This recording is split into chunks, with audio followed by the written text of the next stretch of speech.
Hello again, everybody. This is Ken Allison, and it's mostly sports talk here on a Tuesday when we're recording right now on a Tuesday afternoon. It's kind of rainy. We're getting ready for some big football around our area, high school and college. For the Clemson Tiger fans, this is a monster game coming up on Saturday, and we hope to be able to get a little bit of the press conference from Coach Dabo Swinney from earlier today, and maybe a word or two from Deshaun Watson if all of our connections work. We've had a little bit of technical problem the last couple of weeks here on Mostly Sports Talk, but we hope that we've got things kind of going now, and we're going to be able to get, yeah, it looks pretty good right now. It's been kind of tough, though, aggravating. Talk about two or three different things. Big high school football around the Anderson, South Carolina area when Hannah and the Rams of Westside play at Westside on Friday night, and the winner of that, now, both of them are going to go to playoffs, but the winner of that will win their league. That's Region 1 4A in South Carolina, and that's going to change next year. Those two teams will be moving up to 5A. So you can see all kind of things that are going on. Okay. Just a minute, we're going to run through a couple of little things. Big old things going on as far as all the high schools and colleges are concerned. And Clemson looking for a monster year that can be really hurt the next few weeks. And so right now, it looks like they're about a 12.5-point favorite over the Seminoles of Florida State. All the stammering I'm doing, I'm trying to get some paperwork done here. Okay. Cobb couldn't make it be with us. Quickly, at this point, North Carolina is -8 against Duke. Boys, Duke. What happened? That was horrible what happened to Duke last week. Georgia is a 14-point favorite over Kentucky, and I don't know why. I really don't. I just can't see Georgia being able to handle Kentucky by 2 touchdowns. That's what's going on there is just very bad because I really like Mark Richt, but he's in bad trouble. Also, we have Florida, 21-point favorite over Vanderbilt, and that could be true, too, because they're at home. We have Louisville at home to Syracuse, 11-point favorite for the Cardinals. NC State is a 3.5-point favorite over Boston College. I don't know if that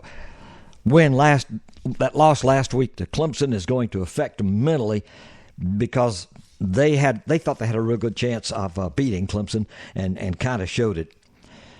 Texas is a 29-point favorite over the hapless Kansas football team. That's pretty bad. Tennessee is 16.5 points favorite over South Carolina. Tennessee is at home, but I just don't know.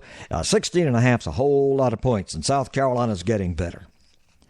Oklahoma is a monster 26.5-point favorite over Iowa State, and that might be about right. TCU is a 4.5-point favorite over the home-standing Oklahoma State Cowboys. UCLA is a big 17.5-point favorite over Oregon State.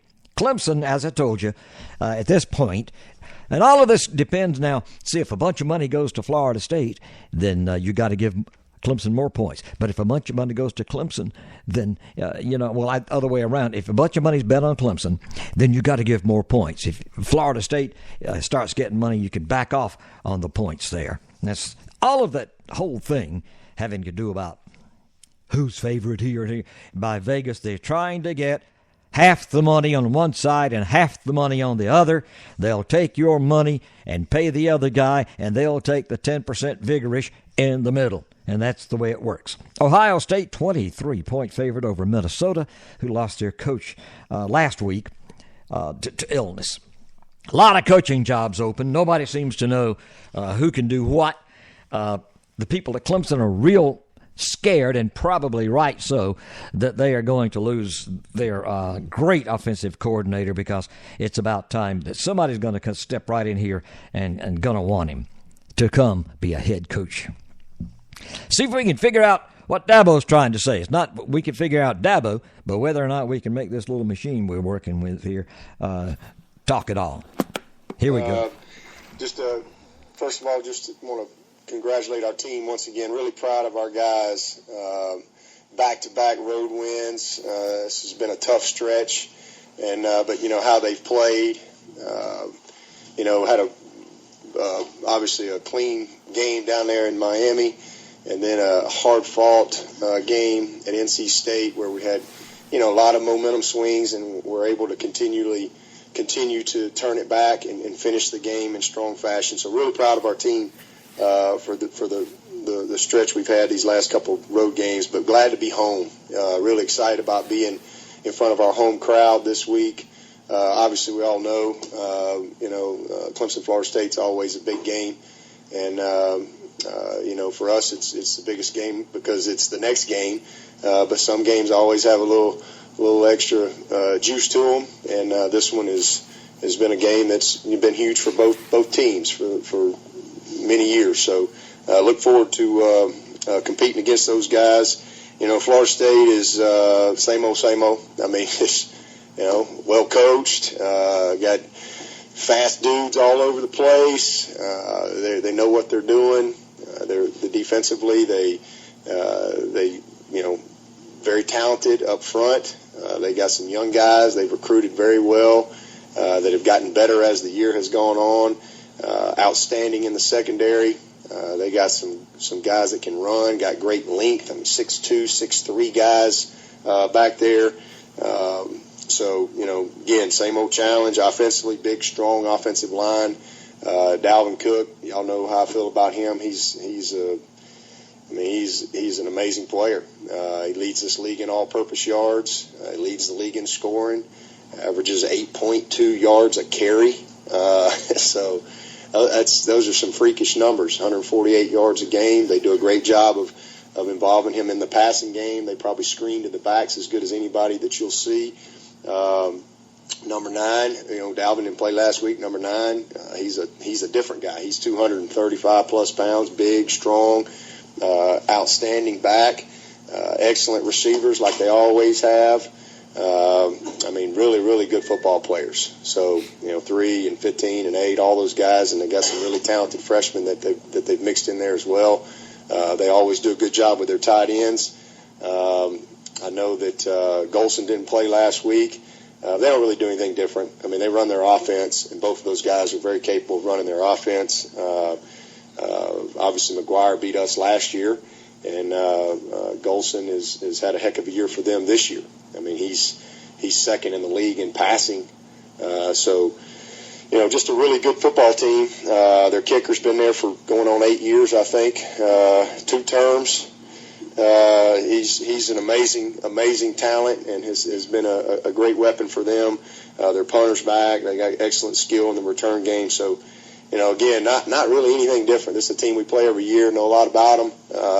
We recruit a lot of the same guys, and our guys know them. So we have great respect for Florida State. This is a team that has been the best in our league the last few years, and they've earned it. And been a great representative. I mean, they won the national championship and then played in the first college football playoff last year. If we want to have an opportunity to do that, you've got to win this game. You got to find a way to beat these guys. And it's been it's easier said than done. Haven't been many teams that's been able to do it.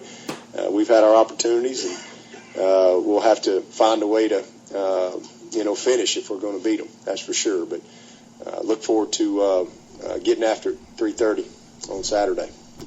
Dabo Swinney, a little of the statement he made earlier on this Tuesday about the Florida State Seminoles, who has been a thorn in his side. He did beat them that one time. And so for Clemson people, that is, right now that is the thing.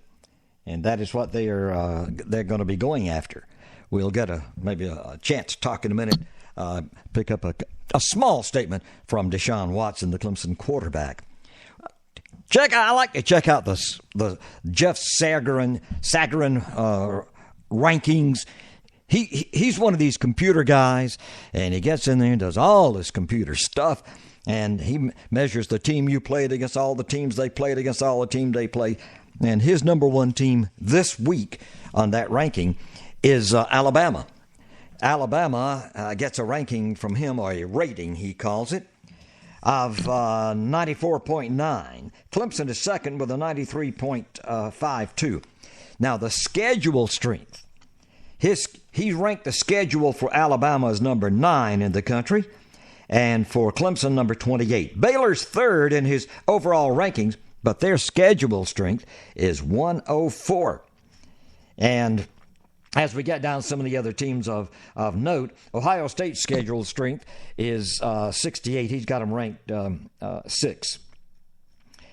Also, Southern Cal's schedule strength is 5. Now, his computer ranking gives Southern Cal, although they're 5 and 3, he gives them an 88.66, number 7, as far as all of the computer readings that he does. Tennessee is ranked number 18 with a number 3 strength of schedule. That's kind of tough for them. Also, California is number 7 in schedule. Georgia's schedule is 43. They're down at number 30 in his rankings. West Virginia has played the second toughest schedule so far, according to Saragin. Texas has played the best schedule, the toughest schedule. At least they made it tough. They lost those early games. They're coming along pretty strong now. South Carolina is number 64 in his rankings, but their schedule strength is 17. And they're number 64, like I said, in his rankings with a 70.84. Some of the teams that we're involved with for various reasons around our area. And that pretty much is going to tell you some of the things. Going to try to see if I can rattle some more papers here on you and come up. I guess this is something that USA Today has done. They have their computer composite. They got about 5, how many guys? 1, 2, 3, 4, 5 guys that they have in their computer rankings. And one of those, as Jeff Saragin just told you.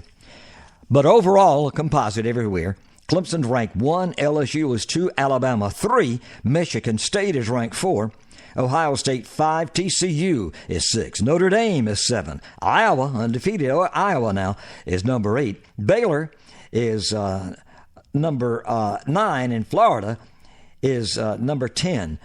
The undefeated teams that they have right now in these rankings are Clemson at 8-0, LSU 7-0. Now, that'll change. Alabama and they may not change. They may be 8-0. But Alabama does play. They're next. They're 7-1. They do play, of course, LSU this weekend. Michigan State is 8-0. Ohio State's 8-0, and they got a quarterback, maybe a problem, maybe not. TCU is 8-0. On down to Iowa, which is 8-0. Baylor 7-0. Florida is 7-1. And those are the computers. I don't know if Phil Steele is big on this computer stuff, and Phil makes a lot of money selling his magazines, all these things he sells, and he does a good job on TV also. So we're going to see right now if we can get just a little bit from Deshaun Watson. A quick question or two that was asked at the press conference today about playing Florida State. Regardless of what the past brought to us, we're still gonna be motivated. Just because the opportunity we have, each week is the biggest game of the week, and now this is the biggest game. So we don't really focus on what happened in the past. We focus on 2015 and this week, and we just whoever execute the best on Saturday is gonna win. Does this game become as close or even more important to you guys now as the South Carolina rivalry? Obviously, it's a conference game, so it means more. It seems like He was asked at that time if the South Carolina rivalry of this rivalry was the biggest one, and he said each one is the biggest one, and he's not going to stick his neck out and say one thing over another, which is smart.